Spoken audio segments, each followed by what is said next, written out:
소유의 비좁은 골방. 샌프란시스코의 말을 빌리자면 가난은 우리 자신을 떨어뜨리는 것이 아니라 들어 올리는 길이다. 어려운 처지에 놓여있는 이웃과 나눠 가질 때 그것은 우리 자신을 높이 들어 올리는 행위라는 것이다. 우리가 지금 마주친 삶의 경제적인 위기는 우리 자신을 떨어뜨리지 않고 우리 자신을 높이 들어 올리는 계기가 되어야 한다.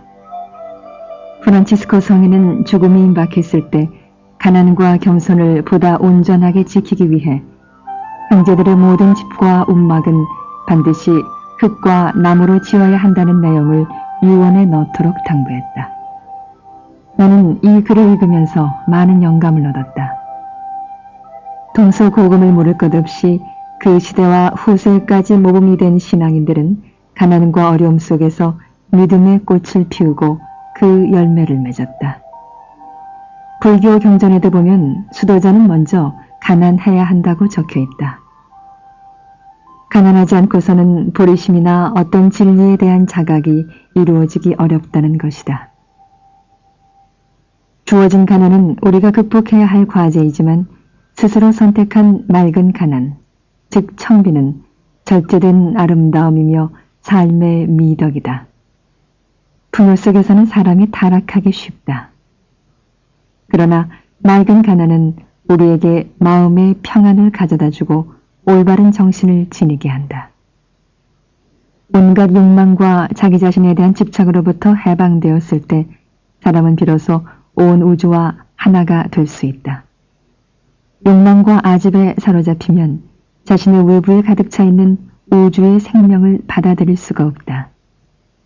그러므로 소유물을 최소한으로 줄여서 스스로를 우주적인 생명으로 승화시키는 것이 맑은 가난, 곧 청빈이다.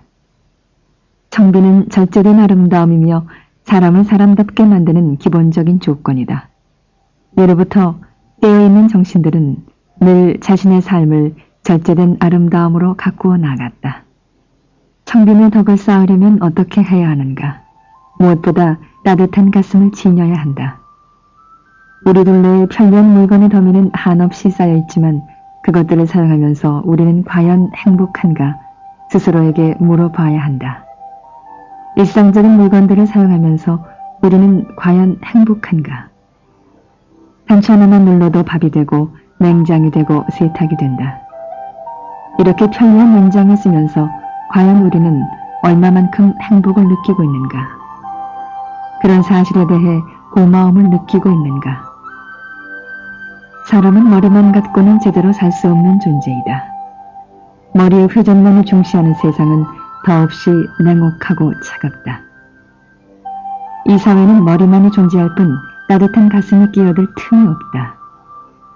불화, 온갖 종류의 부정과 비리, 사기와 속임수, 그 밑바탕에는 간교한 머리가 작용하고 있다.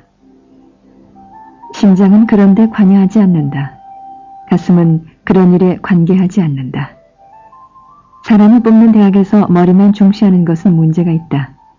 머리의 회전만을 중요시하는 사회는 문제를 안을 수밖에 없다. 믿음은 머리에서 나오지 않는다. 가슴에서 온다. 머리에서 오는 것은 지극히 추상적이고 관념적이다. 머리는 늘 따지고 의심한다. 그러나 가슴은 받아들인다.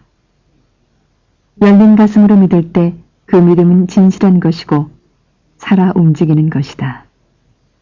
인간의 신뢰와 성실성도 머리가 아니라 가슴에서 온다. 삶의 질이란 도대체 무엇이겠는가? 그것은 따뜻한 가슴에 있다. 진정한 삶의 질을 누리려면 가슴이 따뜻해야 한다. 세상을 살아가면서 가장 마음 써야 할 것은 만나는 이웃에게 좀 더 친절해지는 것이다. 내가 오늘 어떤 사람을 만났다면 그 사람을 통해서 내 안에 따뜻한 가슴이 전해져야 한다. 그래야 만나는 것이다. 따뜻한 가슴에서 우러나오는 친절이야말로 모든 삶의 기초가 되어야 한다. 우리가 보다 더 친절하고 사랑한다면 우주는 그만큼 선한 기운으로 채워질 것이다. 우주는 한정되어 있지 않다. 우리가 마음의 문을 닫고 옹졸하게 산다면 그만큼 비좁아지고 옹색해진다. 마음을 활짝 열고 누군가에게 친절하고 사랑한다면 그만큼 자기 자신이 선한 기운으로 활짝 열리게 되는 것이다.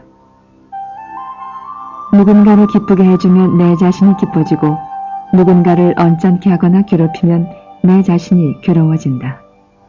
이것이 바로 마음의 메아리이다. 마음의 뿌리는 하나이기 때문에 그렇다. 따뜻한 가슴을 지녀야 청빈의 덕이 자란다. 우리가 불행한 것은 경제적인 결핍 때문이 아니다. 따뜻한 가슴이 없기 때문에 불행해지는 것이다. 행복의 비결은 필요한 것을 얼마나 갖고 있는가가 아니라 불필요한 것에서 얼마나 자유로워져 있는가 하는 것이다. 옛말에 위에 견주면 모자라고 아래에 견주면 남는다는 말이 있다. 이 말은 행복을 찾는 오묘한 방법이 어디에 있는지를 깨우쳐 주고 있다. 안으로 충만해지는 일은 밖으로 부자가 되는 일에 못지않게 인생의 중요한 몫이다. 인간은 안으로 충만할 수 있어야 한다.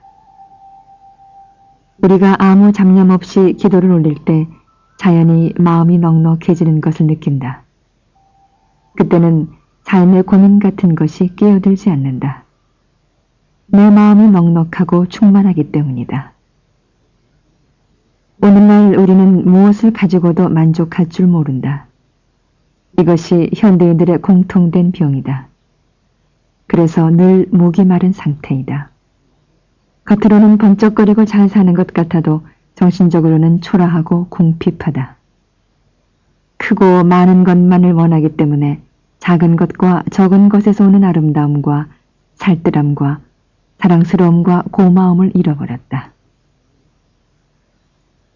행복의 조건은 무엇인가? 아름다움과 살뜰함과 사랑스러움과 고마움에 있다.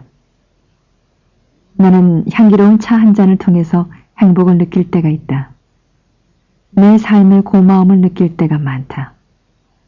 산길을 지나다가 무심히 피어있는 한 송이 제비꽃 앞에서도 얼마든지 나는 행복할 수 있다. 그 꽃을 통해서 하루에 일용할 양식을 얻을 수 있다. 또 다정한 친구로부터 들려오는 목소리, 전화 한 통화를 통해서도 나는 행복해진다. 행복은 이처럼 일상적이고 사소한 데 있는 것이지 크고 많은 데 있는 것이 아니다. 일상적인 경험을 통해서 늘 확인할 수 있는 것이다. 필요에 따라 살되 욕망에 따라 살지는 말아야 한다. 욕망과 필요의 차이를 알아야 한다. 욕망은 분수 밖의 바람이고 필요는 생활의 기본 조건이다. 하나가 필요할 때는 하나만 가져야지 둘을 갖게 되면 당초에 그 하나마저도 잃게 된다. 내가 흔히 드는 비유가 있다. 한때 나는 괴팍해서 글을 쓸 때 꼭 만년필을 고집한 적이 있었다. 만년필도 보통 만년필이 아니고 촉이 아주 가는 것만을 썼다. 그래야 내가 가진 투명한 감성을 그대로 표현할 것 같아서였다.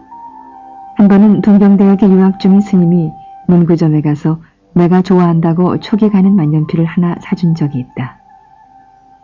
나는 아주 고맙게 여기고 그걸로 글을 많이 썼다. 그런데 파리에 갔더니 그곳에 똑같은 만년필이 잔뜩 있었다. 그래서 촉이 가는 만년필을 하나 더 사왔다. 그랬더니 그날부터 내가 처음 가졌던 그 필기구에 대한 살뜰함과 고마움이 사라졌다. 나는 결국 나중에 산 것을 아는 스님에게 줘버렸다. 그러자 비로소 처음에 그 소중한 감정이 회복되는 것이었다. 하나가 필요할 때는 그 하나만을 가져야 한다. 인간을 제한하는 소유물에 사로잡히면 소유의 비좁은 골방에 갇혀서 정신의 문이 열리지 않는다. 작은 것과 적은 것으로서 만족할 줄 알아야 한다. 그것이 청빈의 덕이다. 청빈의 덕을 쌓으려면 단순하고 간소하게 살아야 한다. 나는 가끔 인터뷰할 때 스님의 소원은 무엇입니까? 라는 질문을 받는다. 내 개인적인 소원은 보다 단순하고 보다 간소하게 사는 것이다. 나는 내가 사는 집의 부엌벽에다 보다 단순하고 보다 간소하게라고 낙서를 해놓았다. 단순함과 간소함이 곧 본질적인 세계이다. 불필요한 것들을 다 덜어내고 꼭 있어야 할 것과 있어야 되는 것으로만 이루어진 어떤 결정체 같은 것, 그것이 단순과 간소이다. 꼭 있어야 되는 것으로만 이루어진 복잡한 것을 다 소화하고 난 다음에 어떤 궁극적인 경지이다. 단순함이란 그림으로 치면 수묵화의 경지이다. 먹으로 그린 수묵화. 이 빛깔 저 빛깔 다 써보다가 마지막에 가서는 먹으로 하지 않는가. 그 먹은 한 가지 빛이 아니다. 그 속엔 모든 빛이 다 갖추어져 있다. 또 다른 명상적인 표현으로 하자면 그것은 침묵의 세계이다. 텅 빈 공의 세계이다. 성 프란치스코는 수도원을 그들이 소유하지 말고 그 속에서 순례자나 여행자처럼 살자고 역설했다. 진정으로 우리가 삶을 살 줄 안다면 순례자나 여행자처럼 살 수 있어야 한다. 순례자나 여행자는 어디에도 집착하지 않는다. 그날 감사하면서 나눠 가지면서 삶을 산다. 집이든 물건이든 어디에도 집착하지 않는 순례자처럼 살아야 한다. 내 자신이 몹시 초라하고 부끄럽게 느낄 때가 있다. 그것은 내가 가진 것보다 더 많은 것을 갖고 있는 사람 앞에 섰을 때는 결코 아니다. 나보다 훨씬 적게 가졌어도 삶의 기쁨과 순수성을 잃지 않는 사람 앞에 섰을 때이다. 그때 내 자신이 몹시 초라하고 가난하게 되돌아 보인다. 다시 말하거니와 내가 가진 것보다 더 많은 것을 갖고 있는 사람 앞에 섰을 때 나는 기죽지 않는다. 내가 기가 죽을 때는, 내 자신이 부끄럽고 가난함을 느낄 때는, 나보다 훨씬 적게 갖고 있으면서도 그 단순과 간소함 속에서 여전히 삶의 기쁨과 순수함을 잃지 않은 사람을 만났을 때이다. 누구에게나 삶의 고민이 있다. 그것이 그 삶의 무게이다. 그것이 그 삶의 빛깔이다. 우리는 이 세상에 태어날 때 한 물건도 갖고 오지 않았다. 그렇기 때문에 가난한들 무슨 손해가 있겠는가? 내가 태어날 때 아무것도 갖고 오지 않았는데 가난한들 손해될 게 무엇인가? 또 살 만큼 살다 이 세상을 하직할 때 아무것도 가져갈 수 없다. 죽을 때 부유한들 무슨 이익이 되겠는가?